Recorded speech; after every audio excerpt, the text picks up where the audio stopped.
Welcome to Worth the War. My name is Kimmy.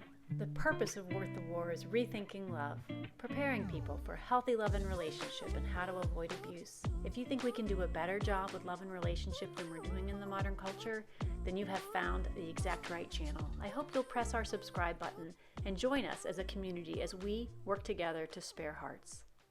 Today's topic is really important, teaching your kids about bullies. Together, we're going to look at how we can prepare our kids, even if they're little or if they're in their teens and preteens, and quite frankly, even us as adults, to identify what's going on in the bullying culture and also help them to navigate avoidance and learning how to get themselves out of those situations. So I hope you'll spend a few minutes with us and we can work together to spare some hearts. What we're going to do today is look at what bullying is and then look at the problem statistics so that we can know as parents exactly how big this is in the modern day. And then also some very practical ways to recognize what bullying is, teach our children to recognize it early. The earlier we catch it, usually the less advanced it is, the better it is to be able to resolve with the less intervention. For the purposes of this video, we're going to use the stopbullying.gov as our resource for defining what bullying is, and I'll of course have that down below in the notes.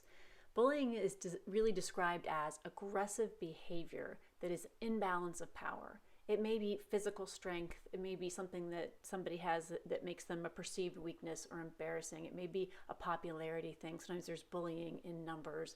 Sometimes it can be used to control or harm somebody, but these power imbalances can change over time, but they often will include the same people. So repetition is a very big hallmark of what bullying is. So if something's happened to you once, that's not bullying.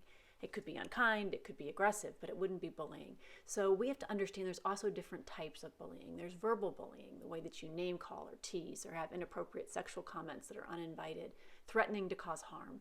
There's also social bullying, when you purposely leave people out to hurt them, telling other kids to leave them alone or treat them badly, spreading rumors about somebody, or literally trying to embarrass them in public. And there's also physical bullying, which I think we probably all recognize as being the classic form that we see when we see movies, which is kicking and hitting and tripping and punching and being rude or making hand gestures or faces at people just to throw them off their game.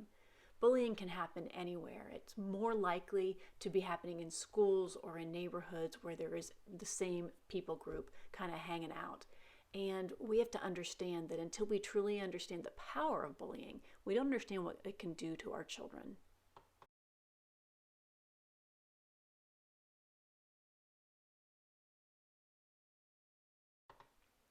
So let's understand the statistics. 1 out of 5 students, and this is also going to be down below in the notes by stopbullying.gov, 1 out of 5 students report being bullied, peaking in middle school around 6th grade.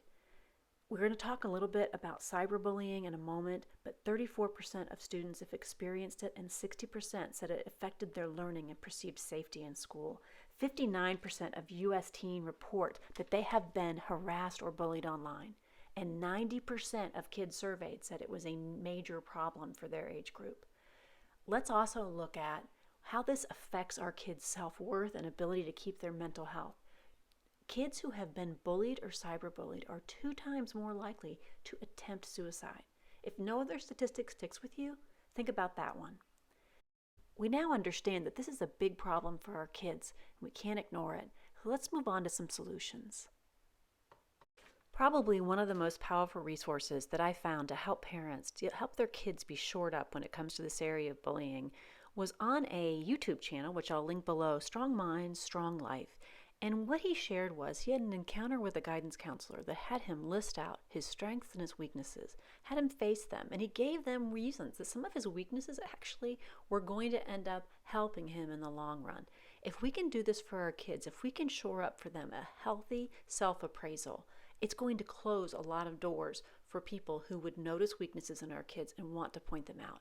Number one, they know what their weaknesses are, so nobody's going to surprise them with it. They can maybe even make a light comeback out of it, or at the very least, they're not going to be wounded by the fact that other people perceive some of those same weaknesses. And we can give our kids that future focus that there's a lot of things that are going to change about their situation. If they have acne, it's going to clear up. If they they don't like their glasses or the clothes they're wearing, things are going to change for them. So they're not stuck in a place. So it's really important as parents that we help them to understand that this idea of how they perceive themselves, their weaknesses and their strengths, are one of the top ways they can stop a bully in their tracks.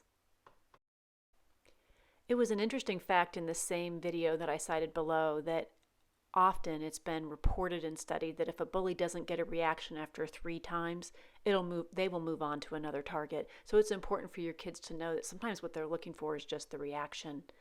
If this doesn't work for your child, this pulling them up, giving them self-esteem, giving them a realistic idea of their future and how it's not going to be there forever, if it doesn't shake the bully, it's important for you to find out what is the system for handling bullies in your school, in your organizations, and making sure before you follow it that it actually protects the people who are being bullied. Sometimes they don't. You need to know that before you put your child in that situation.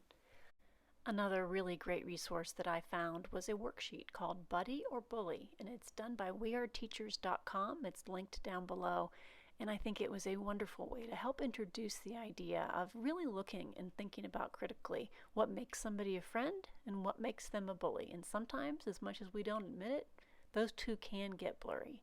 So that's a great resource to use with your children. I recently have been cyberbullied, and I had some lessons that I have learned that I want to share with you.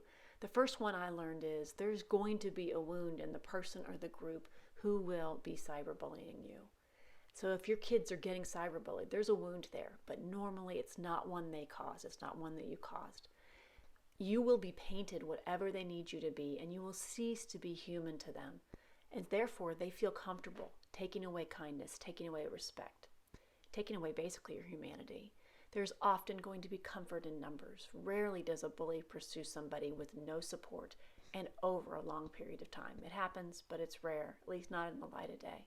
And lastly, if you don't play by the rules of a bully, they're going to destroy you. If you don't question their rules, they're going to destroy you. And if you misunderstand their rules, they'll destroy you. So you understand that a bully's mindset doesn't want to be reasoned with. They don't want to know who you are. They really don't care who you are, who your child is. So this, for me, in this new age of cyberbullying, was really enlightening. So I hope it's enlightening for you.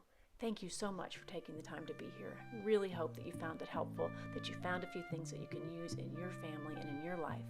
And I thank you for being part of Worth the War. We hope you'll join us and subscribe. We can't spare hearts without you. Thanks again, and have a great rest of your day.